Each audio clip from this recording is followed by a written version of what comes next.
Грани времени. Программа Владимира Карамурзы. Радио «Свобода». Здравствуйте. Чуть более недели остается до годовщины гибели малазийского Боинга в небе над Донбассом. И весь этот год не утихают споры вокруг причин и виновников случившегося.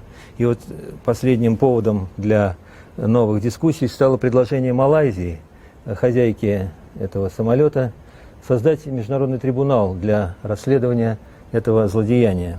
И вот о том, кто же все-таки сбил Боинг над Донбассом и нужен ли такой трибунал, мы сегодня поговорим с нашими гостями. Виктором Литовкиным, военным обозревателем агентства ТАСС, полковником в отставке. Добрый вечер, Виктор Николаевич. Добрый вечер. И Андреем Солдатовым, главным редактором сайта Агентура.ру. Здравствуйте, Андрей. Здравствуйте. Виктор Николаевич, я знаю, что у вас уже за этот год родилась такая стройная теория, и вот я сегодня понял, что даже вы уже и знаете причины, ну, на ваш взгляд, гибели самолета. Я год назад первый раз написал об этом. Материал под названием «Тайна Боинга давно не тайна», вот, в который я предположил, что Боинг сбили украинские зенитчики по разгильдяйству. То есть я писал о том, что украинские войска выдвинули батарею зенитно-ракетного комплекса БУК-М1 на линию соприкосновения с ополченцами. Вот, и они ждали, что должен появиться российский какой-то самолет в Киеве. Об этом активно говорили, что российские самолеты летают над Донбассом, помогают ополченцам и так далее и тому подобное. Об этом говорил, кстати, министр обороны Украины в то время генерал-полковник Валерий Гелетей. Вот. И они собирались сбить российский самолет. Вот. И когда они приводили, запускали в действие комплекс, включали радиолокационные станции, обнаружение, сопровождение, приведение, передавали команды на пусковые установки, на огневые установки, вот, то заххватывали какие-то цели в воздухе. Вот. И одной из этих целей был захвачен Боинг, который пролетал над этой территорией. Вот. Ну и как бы в тренировочном режиме нажали на кнопку «Пуск», а оказалось, что тумблер на огневой установке был поставлен не на положение «стоп», да, а на положение боевое положение было. И ракета вылетела и сбила Боинг. Вот. Но есть вторая версия, которую представили два генерала, один начальник главного оперативного управления Генерального штаба, вот, и начальник главного штаба ВВС России, которые рассказывали, что система контроля воздушного пространства, в том числе и ростовского авиаузла, обнаружила в воздухе над тем местом, где находился Боинг, украинский штурмовик Су-25, который сближался с Боингом и, не исключено, произвел по нему выстрелы. Вот. Кстати, эти два генерала продемонстрировали карту местности, на которой была изображена и зенитно-ракетная батарея БУК-М1 на территории линии соприкосновения с ополчением. Вот. Но я думал, что есть две версии, а какая из них правильная, конечно, должны разбираться специалисты. Те, которые работают в Амстердаме, которые собирали осколки, обломки Боинга и изучали пробоины в Боинге и так далее и тому подобное, у которых передали черные ящики, которым передали записи диспетчеров и многое-многое другое. И теперь в течение этого года я со многими людьми говорил, которые владеют информацией, которые понимают в этом что-то. Ну, кстати, недавно мы присутствовали на пресс-конференции, которую проводило руководство концерна ПВО «Алмаз-Антей», которые, как говорится, на фактах, да, на чертежах, на технических данных доказали, что Боинг сбил ракета комплекса БУК-М1, да, вот. И я пытался соединить эти две версии. И понял, что они обе имеют право на существование, и они, более того, не противоречат друг другу, они дополняют друг друга. Вот тогда, когда в Киеве шла речь о том, что есть русские самолеты, которые летают, да, то я думаю, что выдвинули батарею БУК-М1 на линию с ополченцами именно для того, чтобы сбить русский самолет боевой. Но они приняли за, как бы, за русский самолет свой украинский штурмовик Су-25. И по нему стреляли.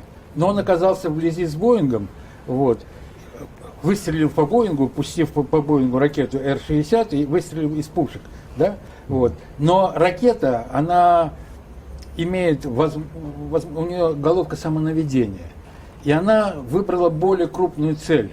Не сравнительно маленький штурмовик, да, а огромный Боинг 777, это огромный самолет, и перенацелилась на Боинг.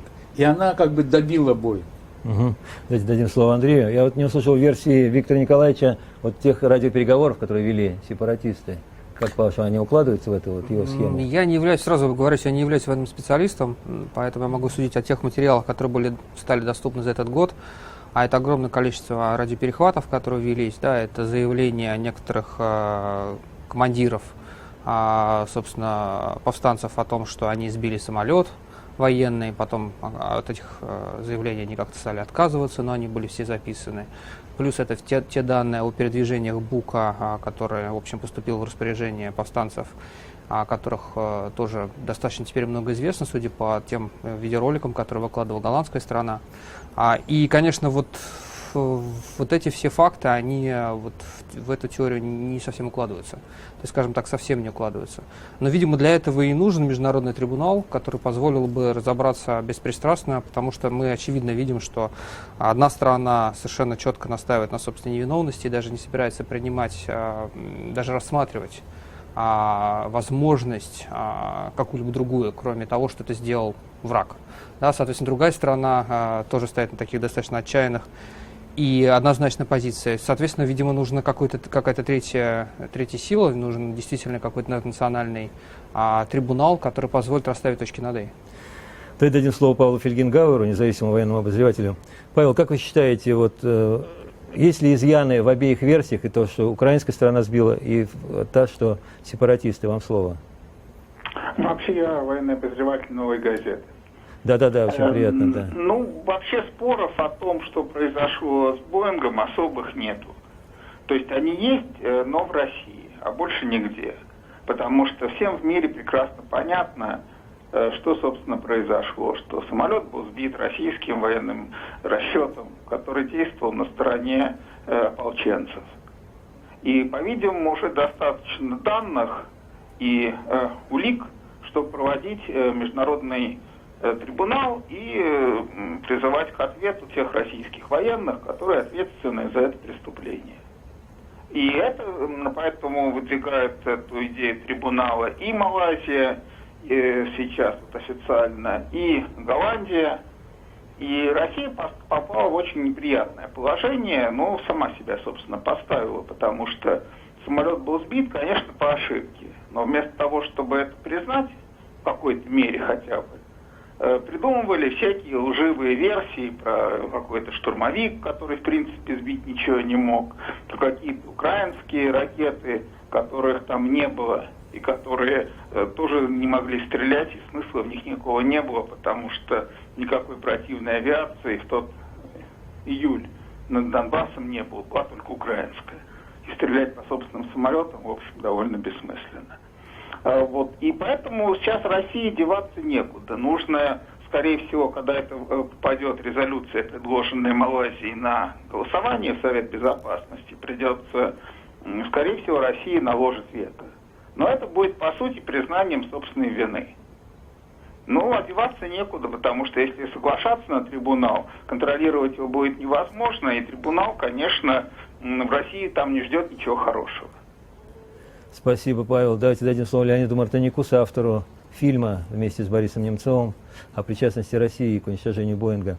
Леонид, я понял, что жанр, я видел ваш фильм, просто это такая была подборка вот, вполне официальных сюжетов, которые не оставляли сомнений. Вам слово, Леонид.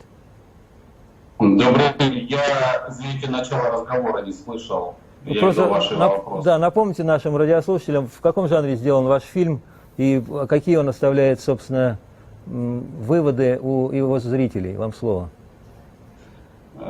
Вскоре после авиакатастрофы, после этого теракта, который произошел 17 июля, Борис Немцов в своем блоге собрал сообщения российских СМИ об этом событии. Дело в том, что в первые же часы появилось сообщение, причем в очень серьезных СМИ и в информационных агентствах, таких как и Тартас, РИА Новости, Life News, Вести 24, множество других менее известных СМИ. Они сообщили о том, что был сбит самолет Ан-26, и что его сбили сепаратисты на востоке Украины, и что самолет этот украинский. И информация резко изменилась после того, как боевики увидели, собственно, что сбили не Ан-26, а Боинг, и что это малазийский самолет, и что он не военный совершенно. Они изменили риторику, сообщили, видимо, своим кураторам, и те команду российские пропагандистские СМИ сообщать, что это уже другой самолет. Позже стали придумать версии про Су-25, про украинские ВУ, про то, что самолет был наполнен не живыми людьми, а трупами. Это версию, которую Гиркин Стрелков выдвинул в своем блоге. Вот эти все информационные сообщения о том, что... Плюс еще Борис Немцов вспомнил о том, что примерно за месяц, опять же, во множестве российских СМИ прогосударственных, государственных, информация о том, что был на вооружении у террористов БУК, что они якобы его захватили в украинской военной части, и что он уже восстанавливается. Были разные сообщения. Пропагандист Тургенян приехал в Донецк, тоже сообщил о том, что вот мы помогаем оружием вам, вот у вас БУК есть, и сейчас приедут технари, и они вам его починят. Позже он вернулся в Россию и сказал, что уже починили. Были сообщения на сайтах самих сепаратистов, что у них есть БУК. Вот эти все сообщения российских СМИ. Первое о том, что есть БУК. Второе о том, что Ан-26 был, по мнению сепаратистов. Третье о том, что есть такой боевик Ходаковский. Ходаковский в интервью западным СМИ тоже рассказал, что у боевиков был БУК. Вот эти все СМИ, которые были опубликованы на российских, подконтрольных государству сайтах и госсайтах, все эти информационные сообщения были объединены в один ролик. Борис Немцов считал, что если россияне так доверяют государственным СМИ вот за последние годы и до этого 74 года учили, что государственные СМИ это то, что они сообщают, это правда. И он решил, что надо сообщить этими же государственными СМИ, их устами, правду о том, кто сбил на самом деле Боинг MH17 17 июля над Донбассом. Спасибо, Леонид. Виктор Николаевич, как это укладывается вот в вашу новую версию? Потому что это же были даже ваши, там, я понял, коллеги, вы тогда уже работали в Тартас? Да, я работал в Тартас, но никто не сообщал, что Боинг был сбит ракетой БУК в Тартасе. Такого не было. Да, были сообщения, что был сбит Ан-26, но ПЗРК, «Игла». Это не единственный самолет, который сбили ополченцы при помощи ПЗРК. Они сбили несколько самолетов Су-25, которые летают на высоте до 5000 метров, которые подпадают под действие ПЗРК. Вот. Так что ничего удивительного нет, что был сбит этот Ан-26, который заходил на посадку, и они об этом говорили. Но, видимо, как бы для того, чтобы их не привязывали, не путали Ан-26 с Боингом, поэтому они замолчали. А по поводу БУКа М1, да, ополченцы рассказывали, это правда, что они у украинцев отбили один БУК, но он испорчен, но они его починят. Но в то же время некто Галитей, министр обороны Украины, докладывал своему президенту, что это все вранье, что все БУКи на месте, ни один не пропал. Да? Поэтому говорить о том, что ополченцы владели БУКом и при помощи БУКа сбили, или российский расчет приехал специально для того, чтобы сбивать Боинг, это тоже как бы притянуто за уши. Надо понимать еще простую вещь, техническую вещь, что одной огневой установкой сбить самолет можно, но при условии, если расчет этого огневой установки знает, где, в каком месте в воздухе будет находиться цель. То есть огневая установка вращается, ракеты вращаются 360 градусов. Но сектор видения локатора, который стоит на огневой установке, 8 градусов. Да? Вот представьте, 8 градусов, это надо, луч, да, прямой, это надо знать, в какое время, в каком месте будет находиться самолет. То есть надо понимать, что если вот такая версия работает, то киевский авиадиспетчер, Днепропетровский авиадиспетчер, предатели своей родины, они сообщили ополченцам, где, в какое время будет находиться Боинг, и даже передвинули этот Боинг к тому месту, чтобы ополченцам легче было его сбить. Но это бред, как любит говорить Сергей Борисович Иванов, сивой кобылы. Поэтому все эти версии притянуты за уши. Только с одной целью – демонизировать Россию, обвинить ее во всех грехах. На самом деле ничего подобного не было. Потому что, когда говорят об уликах, да, которые есть, доказательства, я не видел ни одной улики серьезной. Вот над территорией, где пролетал Боинг, висело 2 американских спутника. Да? Но почему до сих пор нет ни одной фотографии этого места? Да? Американцы не представили. Вот вчера я прочитал в «Московском комсомольце» интервью с послом Соединенных Штатов Джоном Тефтом, который заявил: мы знаем, кто сбил Боинг. Но если вы знаете, сообщите. У меня такое подозрение, что это все было задумано еще до того, как Боинг полетел. Потому что на второй день после того, как Боинг был сбит, Барак Обама, президент Соединенных Штатов, уже заявил, что его сбили сепаратисты при помощи России. И только после Барака Обамы это заявил Петр Порошенко, президент Украины, тоже свалив все на сепаратистов. Но сепаратисты, так называемые, передали голландским следователям 2 черных ящика, которые были найдены на территории им подконтрольной. Речевой самописец и самописец, который записывал технические параметры. Но почему до сих пор мы не знаем, что было записано в черных ящиках? Почему мы не знаем, допросили ли нидерландские следователи диспетчеров Киевского и Днепропетровского, которые вели этот самолет? Да? Почему мы не знаем, допросили ли нидерландские следователи летчика, капитана Волошина, который сидел в самолете Су-25, и свидетель которого приехал в Москву и рассказал о том, что он видел, как капитан Волошин вернулся из полета 17 числа без боезапаса, который он израсходовал. Да? И так далее. Очень много вопросов, на которые ответов нет. И я думаю, что ответов на эти вопросы нет только по одной простой причине, что действительно все знают, кто сбил Боинг. Но поскольку доказательств этих улик, что это сделала Россия, нет реальных, весомых, а только есть вот такие вот из социальных сетей, как недавно голландский прокурор сказал, да, мы собрали сведения, в том числе из социальных сетей, от блогеров, в живом журнале и так далее. Но разве это серьезный подход к расследованию такой громкой трагедии? Андрей, как вы считаете, надо ли было вообще украинской службе закрыть небо в этом районе, чтобы тут не летали пассажирские самолеты после того, как тут несколько самолетов уже сбили, я так понял, до этого, после начала боевых действий? Но, видимо, нужно было продумать эту историю. Другое дело, что мне кажется, что не нужно, наверное, еще больше, запутывать ситуацию, потому что, конечно же, никакие американские спутники не могут висеть над этой территорией. Как вы знаете прекрасно, спутники видовой разведки не висят.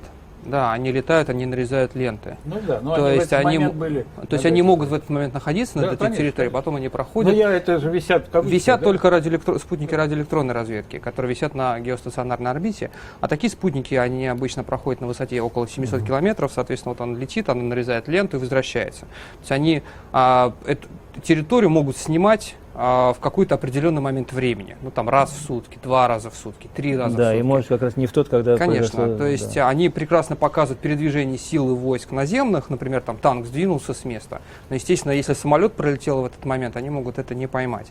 Это то, что касается военных спутников. Другое дело, я бы на самом деле относился чуть более серьезно к тому, что может быть найдено в социальных сетях, потому что за время конфликта в Сирии накоплен огромный опыт по анализу тех свидетельств, которые оказываются доступны в социальных сетях. И, безусловно, сначала, во время сирийского конфликта, все тоже очень относились... Сначала был гигантский энтузиазм в отношении того, какие фотографии доступны по поводу различных там преступлений, совершаемых в Сирии. Потом гигантский скепсис, а потом были выработаны средства проверки аутентичности этих фотографий. Сейчас можно, например, и Google, например, в этом участвовал, есть технологии, которые позволяют установить, был ли интернет в это время, в этой самой точке, и мог ли человек, который утверждает, что он сфотографировал и передал фотографию, на самом деле находиться в этот момент в этом месте, и был ли там интернет, и мог ли он передать эту фотографию. То есть все эти средства уже доступны. Поэтому очень многие вещи, которые доступны благодаря социальным сетям, они верифицируемые. Поэтому я думаю, что голландцы, когда говорят о данных социальных сетей, вероятно, они их проверили каким-то образом. Но, повторюсь, для того, чтобы снять эти вопросы, и нужен международный трибунал. Павлу Фельдгенгауэру вопрос, обозреватель военному «Новой газеты». Павел, как вы считаете, не все, что ли, рассекречены еще данные этой спутниковой разведки за год?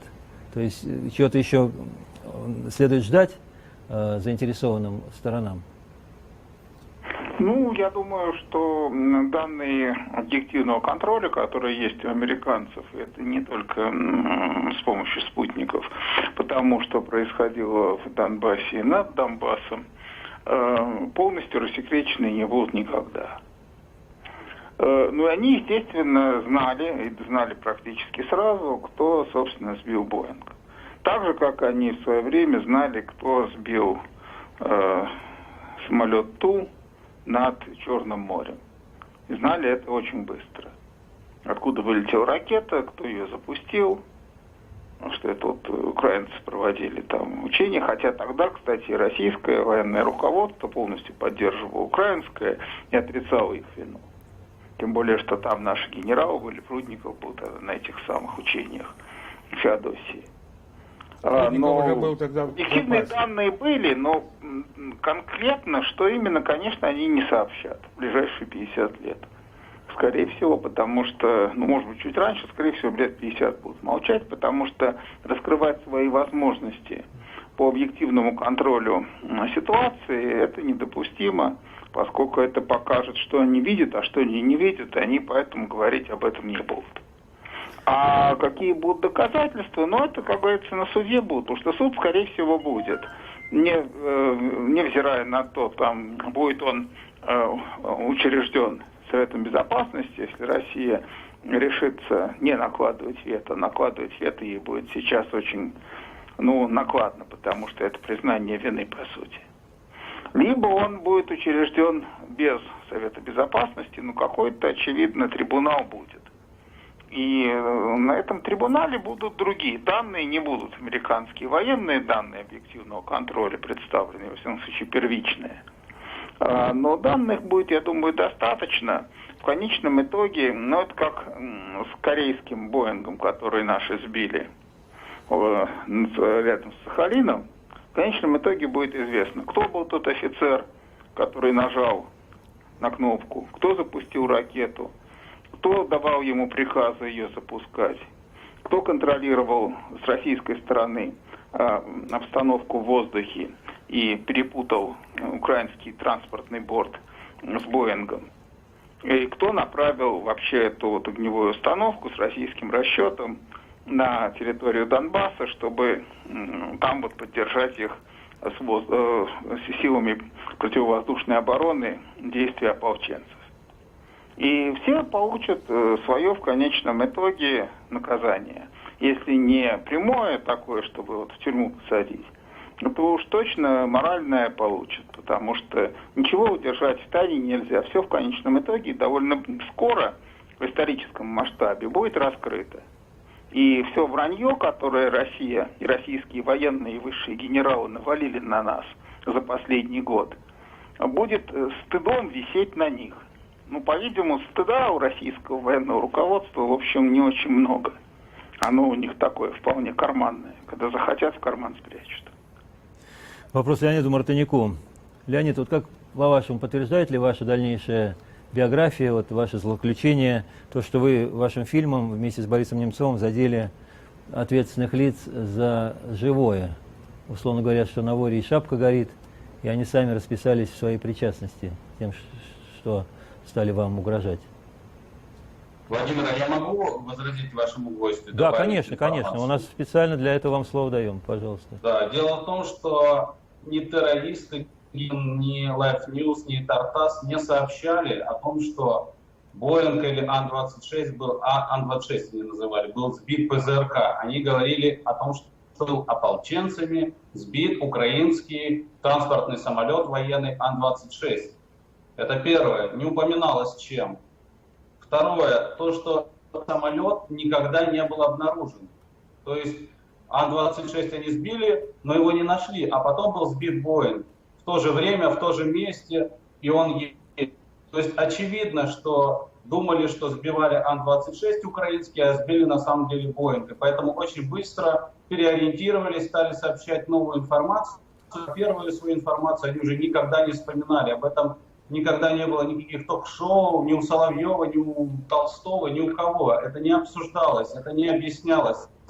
Просто забыли. Забыли, вчера было, сегодня этого уже нет. Это первое. Второе, Life News, например, это СМИ, это не СМИ, пропагандистская, который работает очень плотно с боевиками. То есть они ходят все время с руководителями этих бандформирований, они получают первую информацию. Они были первые, кстати, первое видео с места крушения Boeing MH17 сделано именно Life News. То есть если они сообщают о том, что сбит Ан-26, сбит он именно боевиками, то это достоверная информация. Они знают, что и кто там сбивает первыми. И третье, то, что Россия отказывается, точнее так, возражает против проведения трибунала, это как раз на варе шапка горит. То есть если вы хотите объективного расследования, почему вы отказываетесь от суда? Ведь этот суд будет состоять и следственная группа, и суд. Это объективная информация, это не российская, не украинская, это международная группа. Следователи в международной группе как раз из тех стран, граждане, которые погибли на этом самолете. То есть это люди, которые больше всего заинтересованы в правде. Какой интерес голландским родственникам и их представителям, государству и следователям обвинять неправильную сторону россиян, если россияне не причастны. У них нет никакой заинтересованности. Я не верю ни в какой международный заговор против России и русских, нет никакой русофобии. Я сам россиянин, нахожусь сейчас в Соединенных Штатах, периодически меня спрашивают, откуда. Я говорю, из России. Никогда никто негатива не высказывал. Говорит, great country, wonderful, любые слова. Никогда не говорили, что это плохая страна, мы ее не любим. И четвертое, то, что российская пропаганда плодит столько нелепых гипотез, это еще одно подтверждение того, что они причастны, что российская сторона причастна к этой катастрофе. Потому что этот самолет летел не из России, не в Россию и упал не над Россией. То есть эта катастрофа, вот если верить государственным СМИ, и там нет никаких ни российских ни войск, ни российских боевиков, направленных к правительству России, то, казалось бы, российское правительство и российское государство и СМИ не имеют никакого отношения к этой катастрофе. Почему они плодят столько гипотез? Ни в одной стране мира нет такого количества нелепых гипотез. И вы задали вопрос, имеет ли отношение моя дальнейшая судьба к этому расследованию. Но я не могу залезть в голову заказчикам убийства Бориса Немцова, но я уверен, что и это тоже повлияет на принятие решений по заказу убийства Бориса Немцова, потому что Борис Немцов затрагивал самые болезненные действия, болезненные места, так сказать, политики российской власти. Спасибо. Напомню, что это Леонид Мартынюк. Виктор Николаевич, вот получается, что если в трибунал взять по одному судье из каждой пострадавшей страны, то Нидерланды, Австралия, Малайзия, Голландия. Индонезия, Великобритания, Канада, Бельгия, Филиппины, Германия, Новая Зеландия. Мне кажется, вполне был бы объективный Я думаю, трибунал. объективным Но он- россиян там не было. Объективным он не может быть по определению, потому что вся сегодня Европа подыгрывает американцам, их версии. О том, что не было сказано, чем сбили Ан-26, но известно, что ополченцы сбивали украинские самолеты при помощи ПЗРК. Никакого другого вооружения противовоздушного у них не было никогда. Когда они говорили про БУК, ну, это можно хвастаться, можно пытаться запугать противника, да, сказать, что у нас есть БУК, мы собьем. Да. Но БУК – это не одна огневая установка, это целый комплекс систем, да. Ну а где тот Ан-26, который 17 июля-то, он так нигде Я не знаю, может, он упал на территорию Украины, да, на украинской территории упал. Но есть И- объективный средств. Ну, объективно, не знаю я. Но опять мне тогда на вопрос, почему развернули зенитно-ракетный комплекс БУК-М1, да, батарею, на линии соприкосновения. Ведь у ополченцев вообще нет самолетов, и не было никогда. Зачем нужен он был? То, что эта батарея присутствовала, даже доказывает карта, которую показывал пресс-секретарь ополченцев, да, которую у Украины они достали, да, на которой была изображена батарея этих БУК 17 числа. Не только снимки с космоса. Я помню такую версию, что там в этот день должен был возвращаться президент России на борту номер Ну, один. это президент России возвращался гораздо Выше. севернее, выше, чем находился там. Так что это никакого отношения не имеет. Президентский самолет летел через Польшу, где Польша и где Донецк. Да?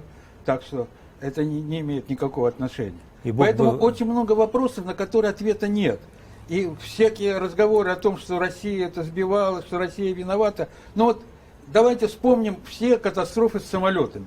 Американцы в 1988 году сбили в Персидском заливе, кстати, находясь в территориальных водах Ирана, иранский пассажирский самолет.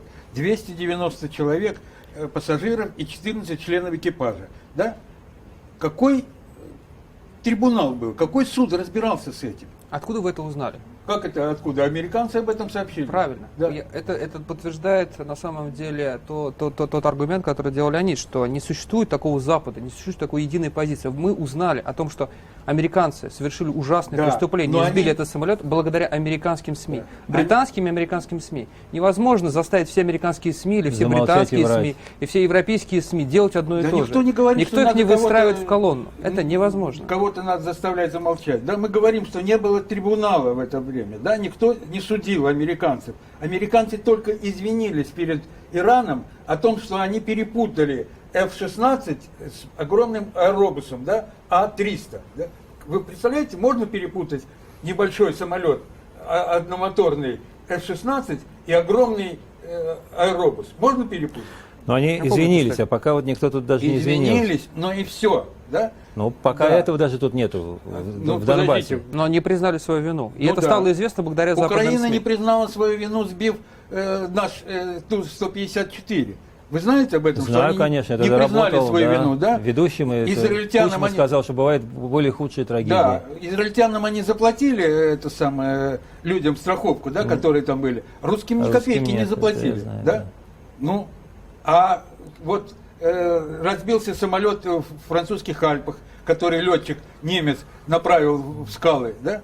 Что, кто-нибудь судил фирму, которой принадлежал этот самолет, за которая не обращала внимания на человека, который 16 раз заходил к психиатру, да, к врачам? Вопросов нет. Через 2 дня было известно, кто это сделал. Да, Да, И- но ведь известно все. да, расследование провели. Да. А тут год целый проводят расследование, и нет никаких конкретных данных, что произошло и кто виноват.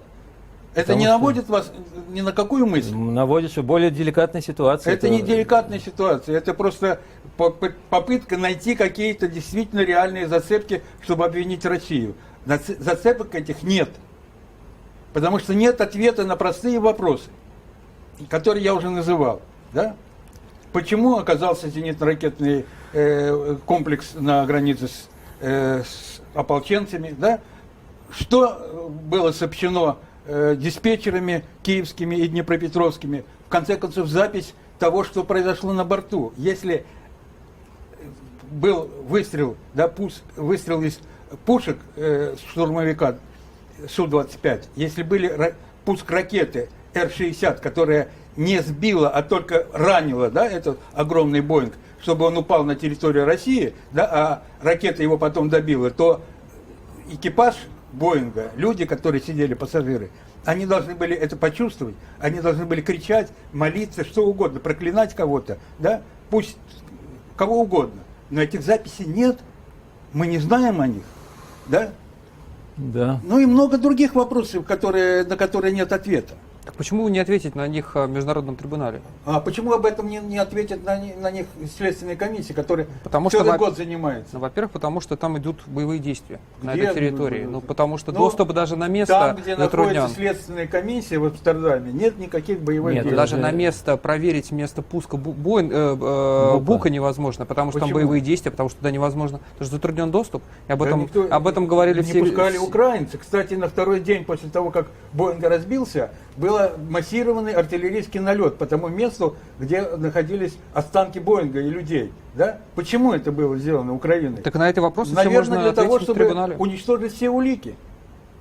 Да, чтобы можно было бы путать, где пробоина от двутаврового осколка ракеты Бук М1, да, где пробоина от 30-миллиметровой пушки штурмовика, где пробоина от ракеты Р-60 и где пробоина от осколков Града, там, артиллерийской гаубицы 122-миллиметровой или 152-миллиметровой. Для этого это все делалось. Да? Да, но нам показалось, что было бы объективно послать туда следственную группу и судью в этот трибунал. Следственная группа занималась этим целый год. Ну вот, значит, И судью вот- в трибунал или адвокатов. Ну, что мы прицепились к трибуналу? Да, это Просто другого способа-то нет, нет, найти есть правду. способ. Вот есть следственная группа, пусть она представит нам доклад. Доклад будет, потом надо решать, надо трибунал или не надо трибунал. Доклад убедительный или неубедительный, или они непрофессионально это сделали. Потому что разговор сегодня о трибунале – это политическая как бы игра. Да, И не тут больше есть политика, чего. конечно. Да, и не больше ничего. А давайте Павла Да. мы спросим. Павел, а какие у вас есть, может, утечки о содержании вот доклада голландской стороны, черновика, вот выводов его следствия, который вчера был, по-моему, прислан в Россию? Ну, он был прислан в Россию, всем остальным странам. Идея трибунале официально проект резолюции выдвинула Малайзия, которая не является вообще западной страной нисколько, а страна вполне себе мусульманская и не является как бы союзником Америки тоже вовсе. На черных ящиках, на речевом самописце нет ничего вообще. То есть никакой данных, кроме того, что все было нормально, до того, как произошло поражение и мгновенная гибель самолета. Это известно и так. Так не бывает. Бывает, конечно. Не бывает. потому Так что обязательно на 10 километрах, существует запись какой-то. после Всхлип, крик, герметизации вопль. Гибнут все сразу, тем более, что экипаж был убит еще и осколками. И мгновенно теряет сознание от декомпрессии на 10 километров. И самолет сразу начал разваливаться на части. Это тоже известно. Никакими пушками штурмовик сбить на 10 километров ничего не может, потому что он не умеет летать на 10 километрах. Это, в принципе, невозможно. Вообще вся история про штурмовик Су-25 это просто какая-то ахинея. Дальность действия ракеты Р-60 в российском генштабе 10 придуманная, во километров. всяком случае, Между люди, прочим, надо которые знать такие вещи. совершенно ни в чем не понимают, сказали бы, хотя бы там, я не знаю, Су-27, например. Можно было бы что-то предполагать. А Су-25 это просто лживая ахинея. Немакими пушками и Р-60 он тоже сбить ничего не мог, потому что Р-60 не существует. Потому что она выпускала в Тбилиси только при советской власти. Вот. А с тех пор в Тбилиси она не выпускается уже 25 лет. И эти ракеты все в небоеспособном состоянии, в российских вооруженных силах не используются, да и в украинских тоже, потому что они уже ни на что не годятся. И в российские штурмовики этих ракет тоже не носят, есть другие, которые несколько модернизированные. А Р-60 уже все, нет Р-60. Она только в справочниках осталась. И так что все российское вранье, вот это вот, которое стали вот создавать прикрытие и выдумывать, врать вот направо и налево, как вот тогда с корейским Боингом, как с Катынью. То есть это вот такое вот непрерывное вранье, которым обычно занимается российская военно-политическая бюрократия. Когда что-то хочется прикрыть, а мозгов что-нибудь даже разумное выдумать нету. И вот они врут беспрерывно. И ничего хорошего из этого не выйдет. Придумывают заговор, Малайзию туда же писали, еще кого-то. А отвечать в конце концов придется, потому что это вот карточный домик российского вранья разваливается на глазах. И отвечать придется не только за то, что сбили, а это в конце концов действительно была ошибка. А отвечать придется за операцию по вранью и прикрытию, потому что это уже было предумышленное вранье и предумышленное преступление, когда скрывали правду. И продолжают ее скрывать. Да, кстати, напомню, мы, Виктор, перед эфиром вспоминали Зию Бажаева.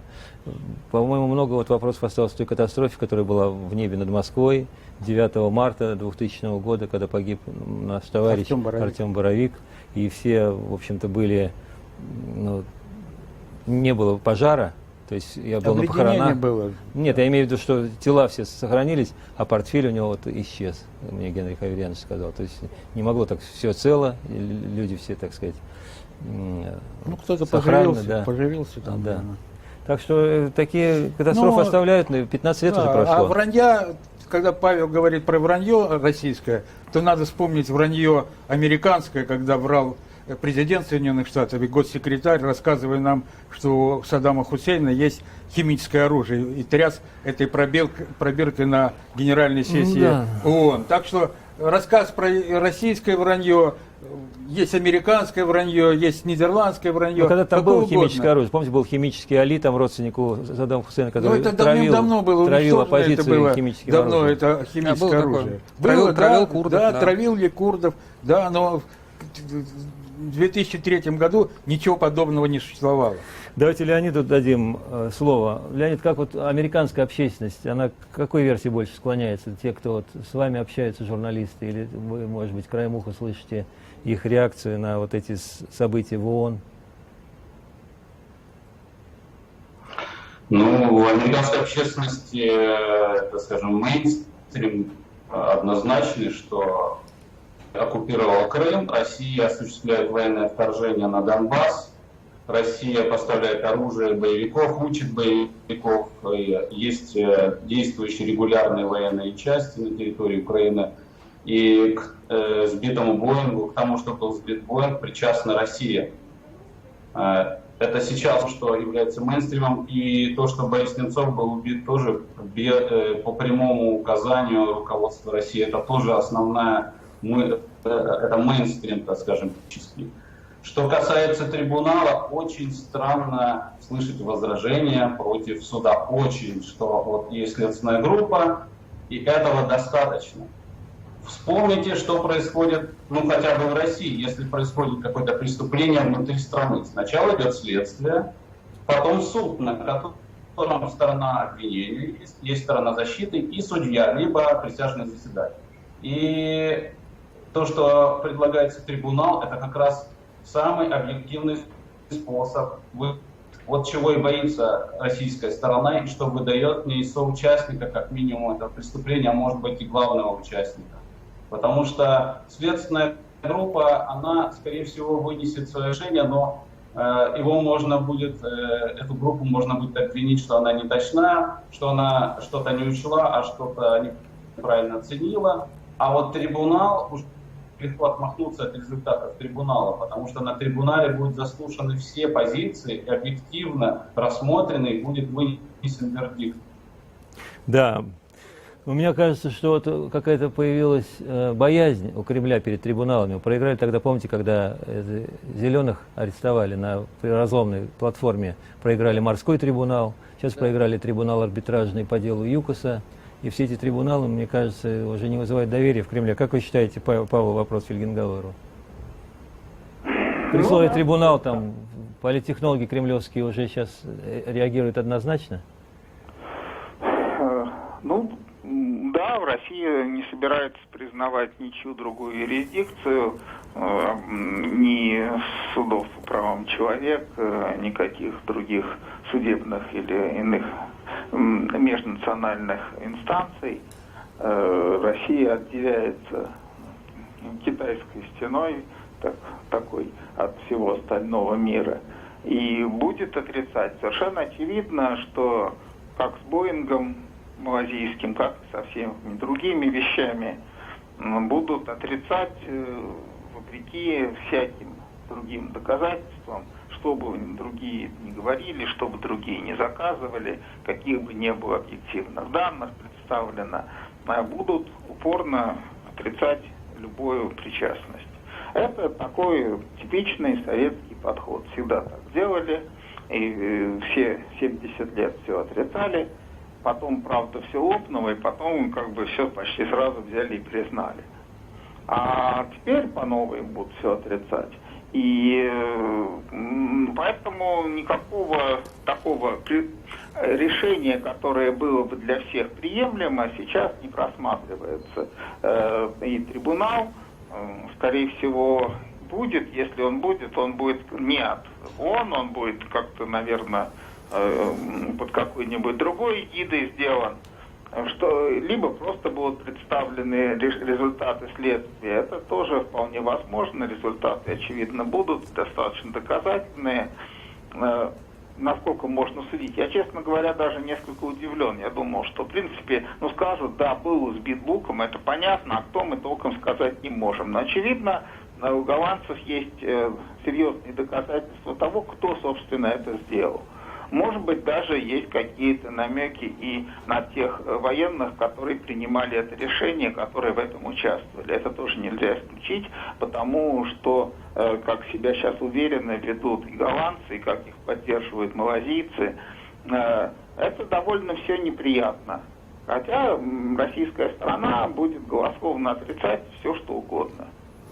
Да, мы помним, что 50 лет сваливали на фашистов злодеяния в Катыни, и только в 1989 году признали на Первом съезде народных депутатов СССР. Так что у нас нехорошие примеры есть перед глазами. Много у нас нехороших примеров. У нас американцы, например, утверждают, что они не послушали французских президентов или немецких канцлеров, да? Хотя доказательства вот налицо. И Сноуден, и Ассанж доказывают и публикуют эти материалы. Подслушивали, и когда стреляют в затылок 22 тысячам. Это примерно одно и то же. Я имею в виду о вранье. Вранье. Да? Я не говорю, что это как бы одинаково. Чудовищная ложь, как говорил Геббельс. Ложь и ложь.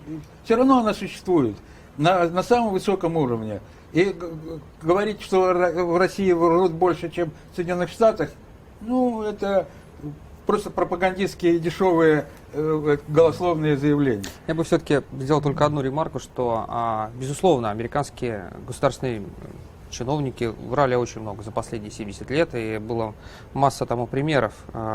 И я абсолютно с вами согласен. Есть лишь одно важное отличие между нами, все-таки между Советским Союзом и Россией и США, что мы узнали о всех случаях вранья, от деревни Майлай до Уотергейта, до Сноудена и так далее, благодаря СМИ, которые существуют в Соединенных Штатах.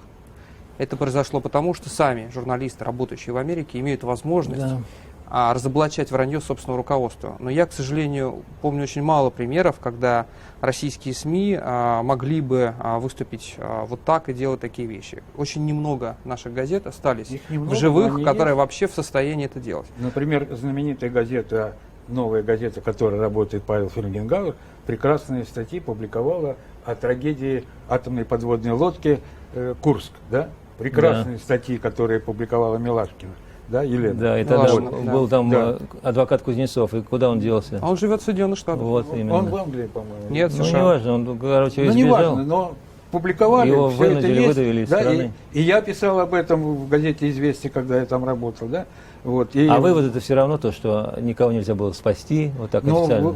Спасти, наверное, никого нельзя было, потому что это туда как бы не легла, да, колокол, не лег на, была повреждена эта самая площадка. Ну, понятно, но капитан Колесников, он по-другому считал. Ну, в общем, запишем загадки, как говорил Высоцкий. Да. То есть вы, Андрей, считаете, что нужен все-таки трибунал, да? Я уверен, что это... Мне кажется, что ситуация кардинально отличается от того, что было в Советском Союзе. Все-таки надо понимать, для чего создаются международные трибуналы. Международные трибуналы создаются в той ситуации, когда невозможно добиться справедливости в этой конкретной стране. Или потому, что в этой стране репрессивный режим, или потому, что там идут боевые действия, или потому, что эта страна что-то не признает. Или она заинтересована. Или она заинтересована и отказывается. Да. Но Международный трибунал придумал такой механизм, с 2002 года он действует, что если официальные лица этой страны появляются где-то, они могут оказаться, в общем, под арестом и могут быть привезены в какое-то место, где проводится, собственно, трибунал, в ту же Гаагу, и подвергнуться суду. Это очень мощный сдерживающий фактор. Понятно, что советские чиновники не ездили в таком количестве, как сейчас российские чиновники по всему миру. И понятно, что мне кажется, что это на самом деле является главным аргументом для российских чиновников не поддерживать трибунал. Они боятся оказаться в ситуации тех же израильтян, которые из-за операции в Газе вдруг оказались в ситуации, что они могут быть арестованы в Англии, в Испании, в других местах. Это очень сложная ситуация, потому что заранее никто списка тех, кто может подвергнуться аресту, не объявляется. Да. Это нервная ситуация. Я думаю, мы помним, как Павел Павлович Бородин опешил, когда его в Швейцарии по делу Мобитекс задержали во время инаугурации президента. Это сильно как-то настраивает Буша. людей на другой лад. Поэтому, мне кажется, вот это привносит этот эмоциональный характер ответа. Нет, мы не признаем, мы не будем в этом участвовать. Но в то же время есть пример Гаагского трибунала по Югославии, который судил в основном сербов и ни одного я албанца. читал статистику, что там как раз мусульман столько же судили. Ни одного я залез на сайт, серьезного... французскоязычный сайт этого суда, и там очень много. Не знаю, я например, этого мусульман. не читал, я не буду с вами спорить, но я знаю о как бы знаменитых людях из Сербии, да, которых судили, начиная от Милошевича, да, и там других генералов и прочее, да, и ни одного мусульманского серьезного, ну, кроме этого хорватского, да, президента, албанских, ни одного албанца там не судили. Даже вот недавно арестовали одного, неделю он просидел и выпустили, я забыл фамилию, может быть, Андрей лучше. Был, наверное. да, прибывший боевой такой Всё. товарищ.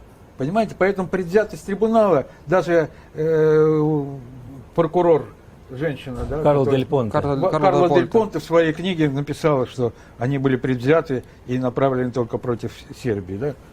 Ну, что тут делать? Поэтому Улучшать механизм. улучшать механизм надо. Да, нельзя его отвергать, Я не против трибунала, я говорю, сначала надо провести расследование, да? Когда расследование будет завершено, тогда можно говорить о том, что передавать в суд, куда угодно можно передавать, да? Но сначала надо провести расследование, и расследование должно быть убедительно доказать чью-то вину. Пока никаких убедительных доказательств нет, только голословное крики о том, что виновата Россия. Да, но когда будет фраза «встать, суд идет», тогда появится вот... Нет, сначала должно быть обвинение, да, следствие, которое говорит, что кто-то виноват, а потом суд. Справедливо, вот утверждает наш коллега из Соединенных Штатов, да, сначала следствие, и только потом суд. Бывает публичное следствие, когда судебное следствие, когда следствие ведется в суде. Это даже лучше, потому что это публичная вещь. Следствие в суде. Сначала следствие ведут следователи, да, прокуратуры, там, Следственного комитета, кого угодно, да, а потом только следствие, судебное следствие, насколько я понимаю. Ну что ж, большое спасибо всем участникам нашей сегодняшней беседы. Мы поговорили на тему, нужен ли международный трибунал по делу о гибели малазийского Боинга. Почти год прошел, через неделю будет годовщина. Очевидно, мы еще одну передачу посвятим этой грустной теме. А сегодня мы благодарим всех участников нашего круглого стола и наших гостей, которые пришли в прямой эфир в нашу студию. А на волнах Радио Свобода звучала программа «Грани времени». У микрофона работал Владимир Карамурза-старший, редактор программы Андрей Трухан, продюсеры Михаил Косторов и Наталья Гуреева.